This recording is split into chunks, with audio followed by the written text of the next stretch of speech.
Assalamu alaikum wa rahmatullahi wa barakatuh mes chers frères et sœurs.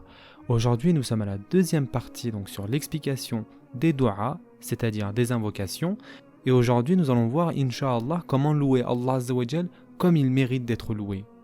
Le du'a est essentiellement un acte de soumission envers Allah Azza wa Jal qui démontre à quel point nous avons besoin de lui. On fait souvent référence au du'a comme à l'arme du croyant parce qu'il raffermit la foi, redonne espoir et soulagement aux gens en détresse et épargne aux croyants les sentiments de désespoir et d'isolement.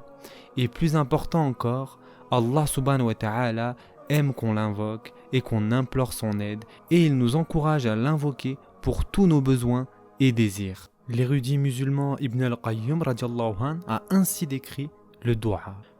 Le du'a ainsi que les prières dans lesquelles le croyant cherche refuge auprès d'Allah Azza wa Jal sont comme une arme. Et une arme n'est efficace que lorsque la personne qui s'en sert sait s'en servir, peu importe à quel point elle est tranchante. Si l'arme est parfaite et que le bras de la personne qui s'en sert est fort et qu'il n'y a rien pour l'arrêter, alors elle détruira l'ennemi. Mais si l'une de ces trois conditions est manquante, alors l'effet recherché ne sera pas atteint. Il est donc essentiel, lorsque nous faisons un du'a, de le faire de la meilleure manière qui soit. Pour reprendre l'image de l'arme, si nous voulons parfaitement affûter notre sabre, nous devons nous efforcer d'invoquer Allah Azza wa Jal comme il se doit, en suivant l'étiquette du du'a.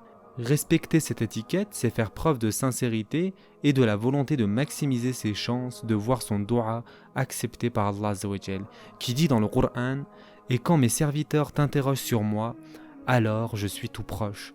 Je réponds à la prière de celui qui m'implore quand il m'implore. Qu'ils répondent donc à mon appel et qu'ils placent leur confiance en moi. Peut-être seront-ils bien guidés. » Surat Al-Baqarah, verset 186. Une foi ferme et inébranlable en l'unicité d'Allah subhanahu wa ta'ala est un des ingrédients essentiels du du'a. Une véritable sincérité et la certitude profonde qu'Allah Azza wa Jal seul est en mesure de modifier le cours des événements ou répondre à nos prières sont également nécessaires. Le croyant doit supplier Allah subhanahu wa ta'ala avec une certaine vigueur, mais doit aussi demeurer humble, sans jamais céder à l'exaspération et au découragement. Le prophète sallallahu alayhi wa sallam aimait répéter 3 fois ses du'a et demander pardon 3 fois. Ceci est rapporté dans Abu Daoud et An-Nasa'i. Louer Allah Azza wa Jal comme il mérite d'être loué constitue le point de départ pour la personne qui souhaite faire des du'a. Un jour, alors que le prophète sallallahu alayhi wa sallam était assis dans la mosquée, un homme entra, fit sa prière puis dit à voix haute « Ô mon Seigneur, pardonne-moi et fais-moi miséricorde. » Le prophète sallallahu alayhi wa sallam l'entendit et dit « Tu t'es trop hâté, ô adorateur. Lorsque tu es assis après avoir fait ta prière, loue Allah comme il mérite d'être loué et envoie-moi des bénédictions puis fais appel à Allah. » Ceci a été rapporté dans At-Tirmidhi. Le prophète sallallahu alayhi wa sallam recommanda également de lever les mains au moment de faire des du'a. Le prophète sallallahu alayhi wa sallam a en effet dit « Votre Seigneur, béni et exalté soit-il, est bon et très généreux. Et si son serviteur lève ses mains en l'invoquant, il est trop bon pour le laisser ramener ses mains vides vers lui. » Ceci a été rapporté par Abu Daoud. Ainsi, louer Allah Azza wa Jal comme il le mérite signifie reconnaître d'abord son unicité. Il est le premier, le dernier, le début et la fin. Lui seul détient le pouvoir et la force. Il faut donc reconnaître cela et envoyer ses bénédictions au prophète sallallahu alayhi wa sallam avant d'invoquer Allah Azza wa Jal.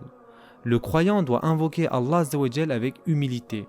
Allah subhanahu wa ta'ala nous dit dans le Coran que l'humilité est une excellente qualité et que le croyant doit invoquer son Seigneur avec à la fois crainte et espoir. Crainte que ses actions déplaisent à son Seigneur, mais espoir que Allah Azza wa Jal entendra ses du'a et qu'il le protégera des épreuves et des tribulations de cette vie. Allah Azza wa Jal dit dans le Coran « Ô gens, invoquez votre Seigneur en toute humilité et avec discrétion. » Surat Al-A'raf, verset 55. Allah Azza wa Jal dit aussi dans le Coran « Nous l'exaucâmes, lui donnâmes Yahya et guérîmes son épouse. Ils concouraient au bien et nous invoquaient par amour et par crainte. Et ils étaient humbles devant nous. » Surat Al-Anbiya, verset 90.